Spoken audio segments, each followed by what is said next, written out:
আমি বিবেকানন্দ মণ্ডল, ই consultant, WB NGOs. আজকে আপনাদের আপডেট দেব যে এনজিও দর্পণ ব্যাঙ্ক অ্যাকাউন্টে বাধ্যতামূলক কেন। আগে আমরা এনজিওর ব্যাঙ্ক অ্যাকাউন্ট খুলেছিলাম বা আমরা সবাই খুলেছি, সেক্ষেত্রে কিন্তু এনজিও দর্পণ দরকার পড়েনি। কিন্তু এখন প্রত্যেকটা ব্যাঙ্ক অ্যাকাউন্টে কিন্তু যতগুলো ট্রাস্ট অ্যাকাউন্ট খোলা হয়েছে এনজিও দর্পণ লাগবেই। যেরকম আপনার সোসাইটি, এনজিও যতগুলো সোসাইটি, রেজিস্ট্রেশন সমিতি, সেকশন 8 কোম্পানি বা ট্রাস্ট, যতগুলো আপনার স্বেচ্ছাসেবী সংস্থা ব্যাঙ্ক অ্যাকাউন্ট রয়েছে, প্রত্যেক ব্যাঙ্ক অ্যাকাউন্টে কিন্তু এনজিও দর্পণ আইডি অবশ্যই আপডেট করতে হবে।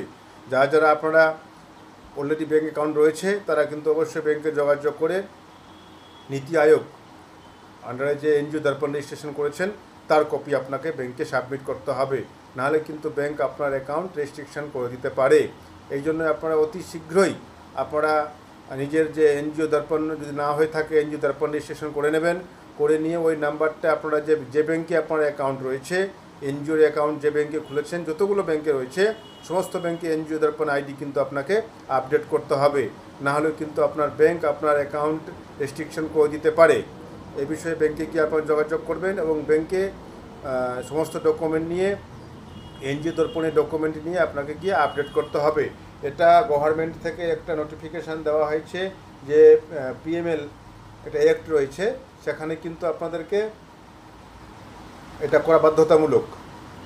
এটা আপনাকে করতেই লাগবে, না হলে কিন্তু আপনার ব্যাংক আপনার রেস্ট্রিকশন করতে PMLA অ্যাক্টের আন্ডারে যেটা পড়ে, এই PMLA অ্যাক্ট আন্ডারে যতগুলো এনজিও অ্যাকাউন্ট রয়েছে PMLA অ্যাক্টের অধীনস্থ সমস্ত ডকুমেন্ট কিন্তু আপনার এনজিও দর্পণ, যেহেতু নন প্রফিট অর্গানাইজেশন, তার জন্য কিন্তু আপনার এনজিও দর্পণ কিন্তু আপনার রেজিস্ট্রেশন বাধ্যতামূলক এবং সে কপিটা ব্যাংকে আপডেট বাধ্যতামূলক আপনারা করবেন। না হলে কিন্তু আপনার, আমি আবার বলছি যে KYC নর্মে আন্ডারে এটা রেখেছে bank of India, banking of India, যে আপনাদের KYC নর্মস রয়েছে তার মধ্যে কিন্তু এই এনজিও দর্পণটাও কিন্তু আপডেট করেছে ওরা।